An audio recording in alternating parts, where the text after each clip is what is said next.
Ohio State just landed a gem from the other side of the world.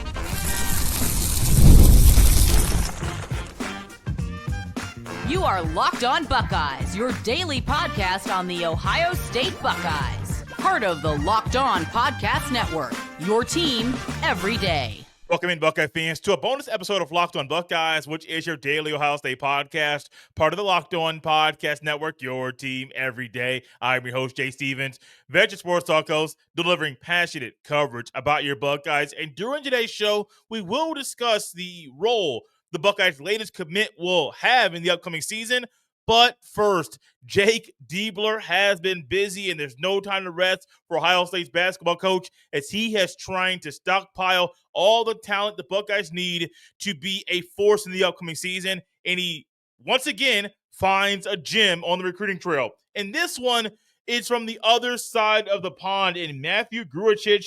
He's a German, a 6'6", 205 wing. I'm going to call him a guard because when I watch him play, he has all the guard skills you want for the Buckeyes backcourt. And this young man can play. He played professionally overseas in Spain. And anytime you can get a guy that's played professionally to come to play at Ohio State, that's a win, a massive win. Grujicic averaged 13.6 points a game, 2.7 rebounds, and 3.5 assists for FC Barcelona's U18 roster in ANGT this year, while shooting above 40% from downtown. He also averaged just shy of 13 points a game, shy of 5 rebounds a game, and 2 assists across 21 games for Barca 2 this past season, which plays in the 4th tier of the Spanish Professional Basketball League.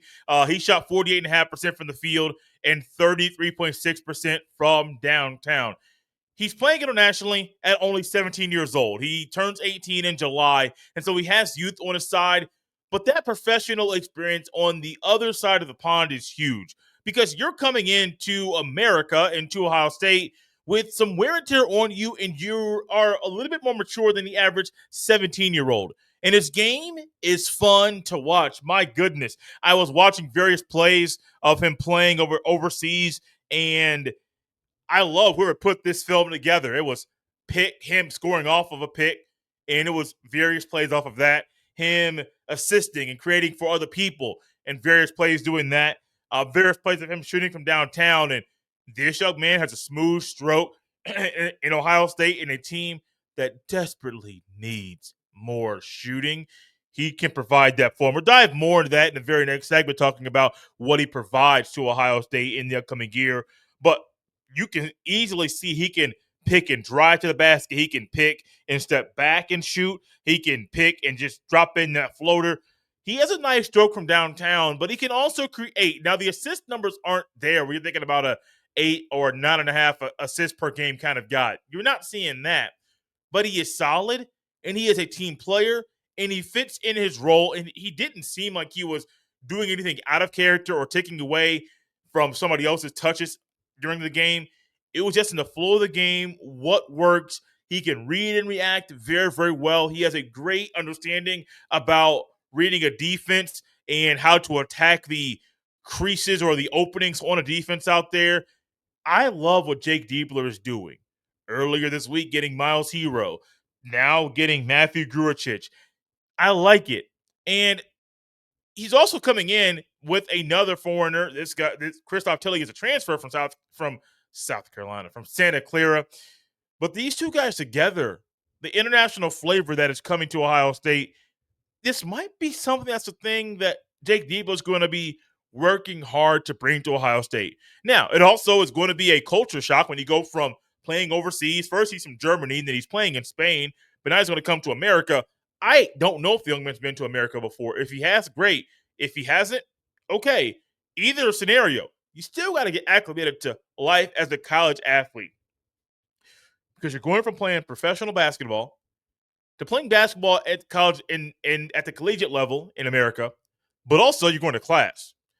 And if I'm going from being a pro to being in the classroom, I ain't happy about it.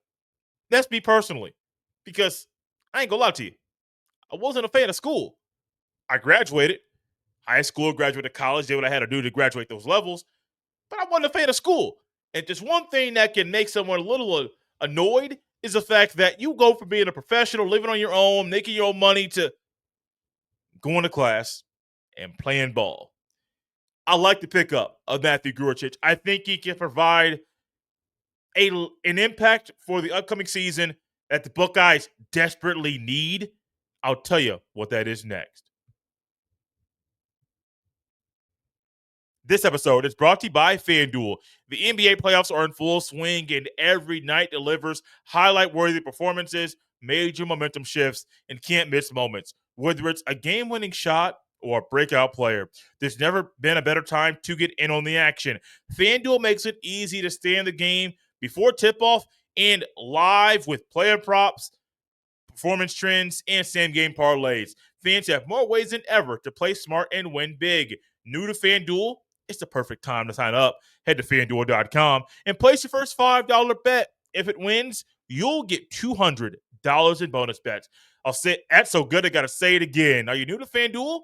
Well, if you are, it's the perfect time to sign up. Head to FanDuel.com and place your first $5 bet. If it wins, you'll get $200 in bonus bets. Make every moment more with FanDuel, official sports betting partner of the NBA.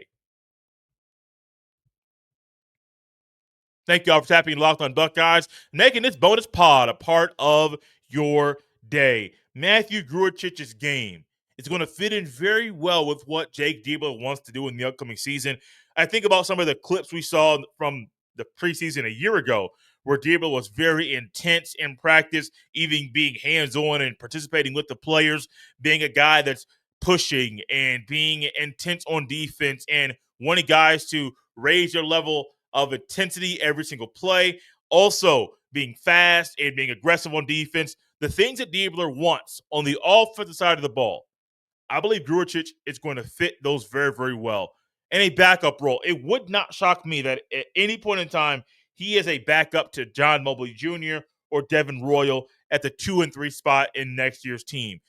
Normally, I wouldn't say that about a guy who's an incoming freshman, but when you have professional experience playing the basketball, early in the year is going to be a shock, a culture shock, a style of play shock, different than what he had to experience over there playing in Spain. But once he gets over that, and assuming that it's not a stiff learning curve, but it's one that is easier for him to get over, easier for him to handle, I think he can be a backup.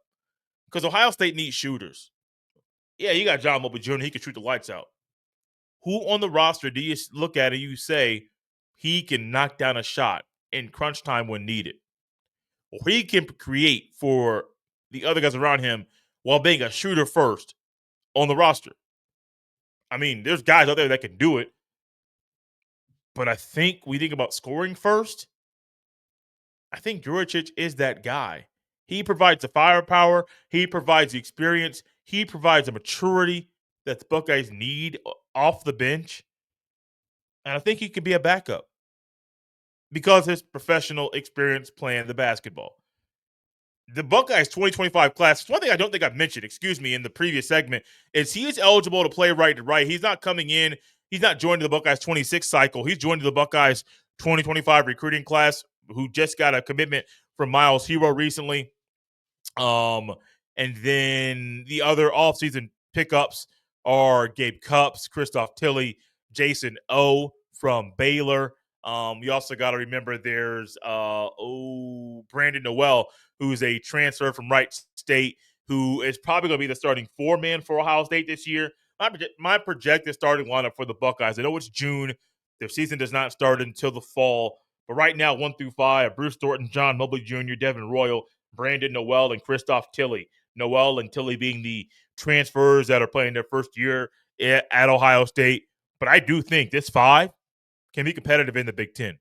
This 5, assuming the bench provides the production, the consistent production that is needed, should be able to make the NCAA tournament.